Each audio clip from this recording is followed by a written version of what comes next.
반갑습니다. 권영민 인문학연구소 권영민 소장입니다. 인공지능 시대는 인문학이 경쟁력입니다. 상대방의 마음 읽기가 성패를 좌우한다. 무릇 다른 사람에게 유세하는 것은 어려운 일이다. 그러나 이는 내가 알고 있는 바를 납득시키는 것이 어렵다는 뜻도 아니고, 내 말주변이 속마음을 그대로 드러내는 것이 어렵다는 뜻도 아니고, 대담한 행보로 내 뜻을 펼치는 게 어렵다는 뜻도 아니다. 물은 유세의 어려움은 상대방의 마음을 헤아려 설득하는 것이 쉽지 않은 데 있다. 한비자 새남편. 중년은 많은 경험을 통해 인간관계와 의사소통의 중요성을 배워왔습니다. 한비자가 언급한 무릇 유세의 어려움은 상대방의 마음을 헤아려 설득하는 것이 쉽지 않은 데 있다는 말은 상대방의 마음을 읽고 이해하는 것이 얼마나 중요한지를 잘 보여줍니다. 첫째, 상대방의 마음을 읽는 중요성. 상대방의 마음을 읽는 것은 효과적인 의사소통과 설득의 핵심입니다. 우리는 자신의 주장을 전달하고자 할 때 상대방이 어떤 생각과 감정을 가지고 있는지를 이해해야만 그들에게 적절한 방식으로 접근할 수 있습니다. 한비자가 언급한 유세의 어려움은 바로 여기에서 기인합니다. 단순히 자신의 지식을 전달하는 것이 아니라 상대방의 마음을 헤아려 그들의 입장에서 생각하고 설득해야 하기 때문입니다. 상대방의 마음을 읽는 첫 번째 단계는 경청입니다. 우리는 상대방의 말을 주의 깊게 듣고 그들의 감정과 생각을 이해하려고 노력해야 합니다. 이는 단순히 말하는 내용을 듣는 것뿐만 아니라 그들의 표정, 몸짓, 목소리 톤 등을 통해 비언어적인 신호를 파악하는 것을 포함합니다. 회의에서 동료의 의견을 경청하고 그들의 우려와 기대를 이해하는 것은 효과적인 협력을 이끌어내는 데 중요합니다. 또한 공감 능력을 기르는 것도 중요합니다. 우리는 상대방의 감정에 공감하고 그들의 입장에서 상황을 바라보는 연습을 해야 합니다. 이는 우리가 그들과 더 깊이 연결되고 그들의 마음을 이해하는 데 도움이 됩니다. 예를 들어 고객의 불만을 처리할 때 그들의 감정에 공감하고 그들이 겪는 문제를 이해하려고 노력하는 것은 고객 만족도를 높이는 데 중요합니다. 둘째, 상대방의 마음에 맞춰 말하기.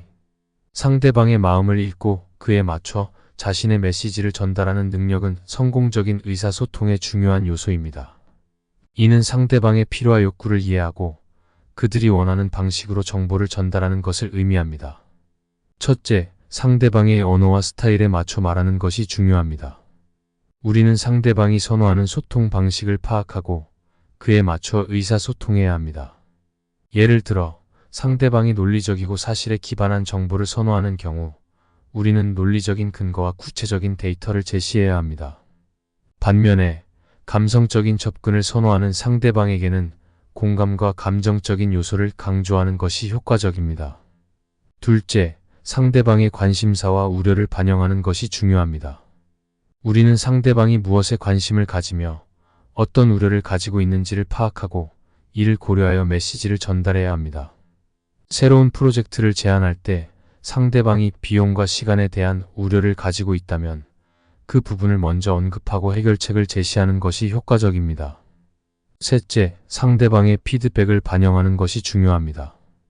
우리는 상대방의 반응을 주의 깊게 관찰하고 그들의 피드백을 반영하여 메시지를 조정해야 합니다. 이는 우리가 상대방의 마음을 정확히 파악하고 그들의 요구에 부합하는 정보를 제공하는 데 도움이 됩니다. 협상 과정에서 상대방의 반응을 주의 깊게 살피고 그들의 요구에 맞춰 제안을 수정하는 것은 성공적인 협상을 이끄는 중요한 요소입니다. 셋째, 끝까지 노력해야 하는 이유. 상대방의 마음을 읽고 그에 맞춰 메시지를 전달하는 것은 매우 어려운 일이며 지속적인 노력이 필요합니다.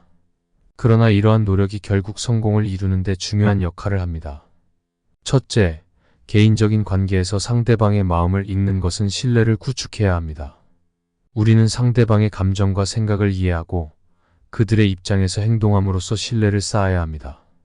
친구나 가족과의 관계에서 그들의 감정에 공감하고 그들이 필요로 하는 지원을 제공하는 것은 관계를 더욱 견고하게 만듭니다. 둘째, 직업적인 성공에서도 상대방의 마음을 읽는 능력은 중요한 역할을 합니다. 우리는 동료, 상사, 고객 등 다양한 사람들과의 의사소통에서 그들의 입장을 이해하고 효과적으로 설득함으로써 더 나은 결과를 얻게 됩니다. 판매 과정에서 고객의 필요와 기대를 이해하고 그에 맞는 해결책을 제시하는 것은 판매 성과를 높이는 데 큰 도움이 됩니다. 셋째, 리더십에서도 상대방의 마음을 읽는 능력은 중요한 요소입니다. 리더는 팀원들의 감정과 생각을 이해하고 그들의 동기부여와 협력을 이끌어내야 합니다. 이는 팀의 성과를 극대화하고 조직의 목표를 달성하는 데 중요한 역할을 합니다. 리더가 팀원들의 우려를 이해하고 그들의 문제를 해결하기 위해 노력하는 것은 팀의 신뢰와 협력을 강화하는 데 도움이 됩니다. 결론적으로 중년은 많은 성취와 경험을 통해 인생에서 중요한 교훈을 얻었습니다. 한비자가 언급한 유세의 어려움은 상대방의 마음을 헤아려 설득하는 것이 쉽지 않은데 있다는 말은 우리가 상대방의 마음을 읽고 이해하는 것이 얼마나 중요한지를 잘 보여줍니다. 우리는 상대방의 마음을 읽는 능력을 기르고 이를 통해 더 나은 의사소통과 설득을 이루어야 합니다. 이를 위해 우리는 경청과 공감, 상대방의 언어와 스타일에 맞춘 소통, 피드백 반영 등의 기술을 연습해야 합니다. 또한 끝까지 노력하는 자세를 유지하여 상대방의 마음을 이해하고 이를 바탕으로 신뢰를 구축하며 성공적인 결과를 이끌어내야 합니다. 상대방의 마음을 읽는 능력을 통해 우리는 진정한 행복과 성취를 이룹니다. 이번 강의는 여기까지입니다. 이 영상이 도움이 되셨다면 구독과 좋아요를 부탁합니다.